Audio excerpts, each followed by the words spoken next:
The FIFA World Cup is often presented as a celebration, a festival of nations, a gathering of cultures, a month-long spectacle watched by billions. For host countries, it appears to be the ultimate honor. The world arrives at their doorstep. New stadiums rise, infrastructure expands, tourists flood the streets. Global attention shines upon the nation. Politicians promise prosperity. Organizers promise opportunity. Supporters dream of national pride. And for a few weeks, the host nation becomes the center of the world. But beneath the fireworks, ceremonies, and celebrations lies a more complicated story. A story rarely discussed during opening ceremonies. A story that often emerges only after the cameras leave, because hosting the World Cup can be both a blessing and a burden. Tonight, we investigate one of football's most controversial questions. What is the true cost of hosting a World Cup? Chapter 1. The Dream. For many countries, hosting the World Cup feels like winning a competition before a single ball is kicked. Nations spend years preparing bids. Governments invest enormous resources. Cities compete for matches. Leaders promise transformation. The World Cup appears to offer something irresistible: visibility, prestige, recognition, a chance to showcase the nation to billions. The tournament becomes more than sport. It becomes a national project, a symbol of ambition, a declaration to the world. We belong on the global stage, and sometimes the dream appears justified. Modern airports emerge, road networks improve, tourism increases, investment arrives, national pride surges. For a moment, the future appears brighter, but every dream carries a price. Chapter 2. The Stadium Problem. The World Cup requires enormous stadiums, not ordinary stadiums. World-class stadiums. Massive structures capable of hosting hundreds of thousands of visitors across the tournament. Building them is expensive. Maintaining them is even more expensive. And after the World Cup ends, a difficult question emerges. Who will use them?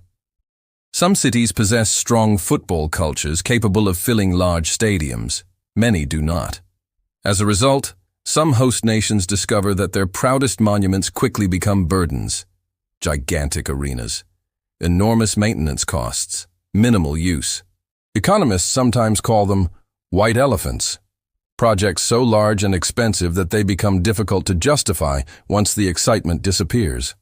The World Cup lasts weeks. The bills can last decades. Chapter 3. Brazil 2014. Brazil loves football. Few countries possess a deeper connection to the sport. When Brazil hosted the 2014 World Cup, expectations were enormous. The tournament was spectacular. The stadiums were beautiful. The atmosphere was unforgettable. Yet controversy emerged long before the opening match. Many citizens questioned the spending. Some asked a difficult question. Why are billions being invested in stadiums while public services still face challenges? Protests appeared. Debates intensified. The World Cup remained a success as a sporting event, but it also revealed a tension that appears repeatedly throughout history. What benefits the tournament may not always benefit everyone equally. Chapter 4. The Invisible Costs. The true cost of hosting the World Cup is rarely limited to construction. There are security expenses, transportation projects, technology systems, operational budgets, urban redevelopment, temporary infrastructure, administrative costs, international logistics. The final price tag often becomes far larger than initial estimates, and because these projects unfold over many years, the public rarely sees the entire picture at once. The result is an important psychological phenomenon. People remember the celebration. They forget the invoices. Chapter 5. South Africa, 2010.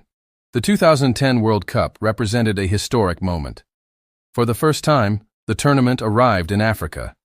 The symbolism was powerful. The world watched. The continent celebrated.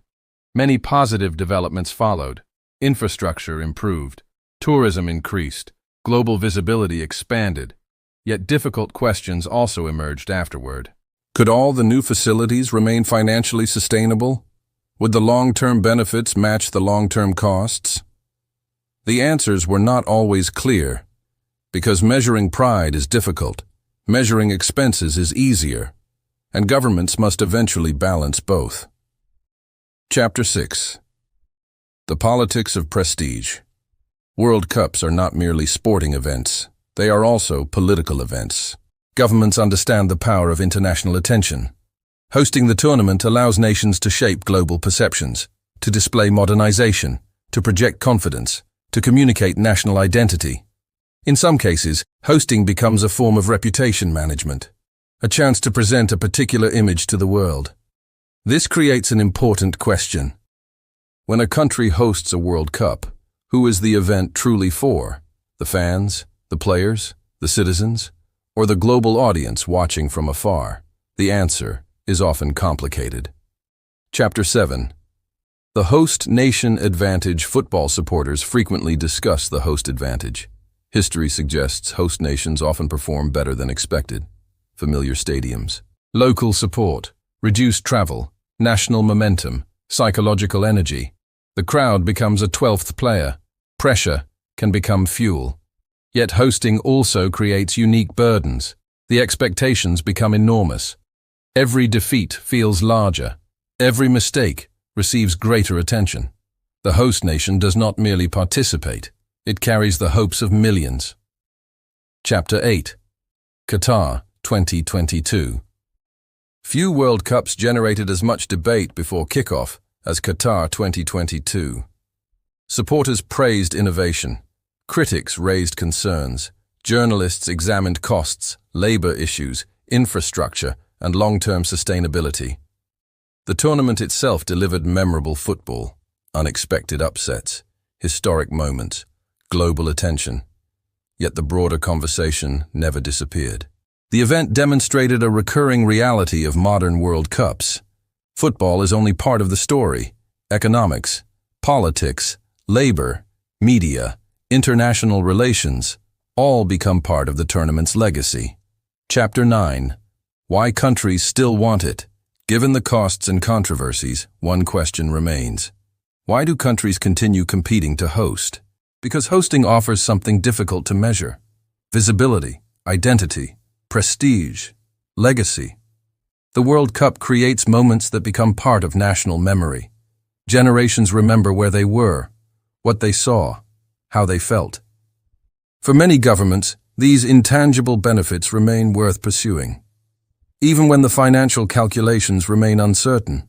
Because nations, like individuals, do not always make decisions based solely on economics.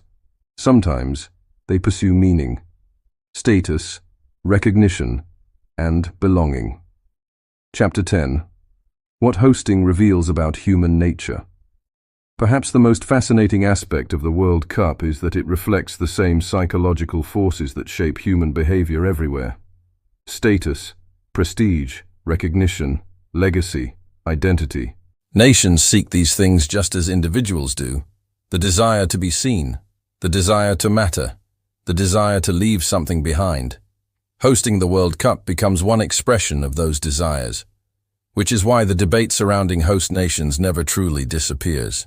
Because the discussion is not only about football, it is about how human beings define success. The World Cup remains one of humanity's most extraordinary events. It creates unforgettable memories. It inspires billions. It brings nations together. But like many great achievements, it possesses two sides, one visible, one hidden. The visible side is celebration. The hidden side is cost. The visible side is prestige. The hidden side is responsibility. The visible side is glory. The hidden side is consequence. Hosting the World Cup is neither entirely good nor entirely bad. It is something more complicated, a reflection of human ambition itself. And perhaps that is why the story remained so fascinating. Because long after the final whistle, the real question remains, was it worth it?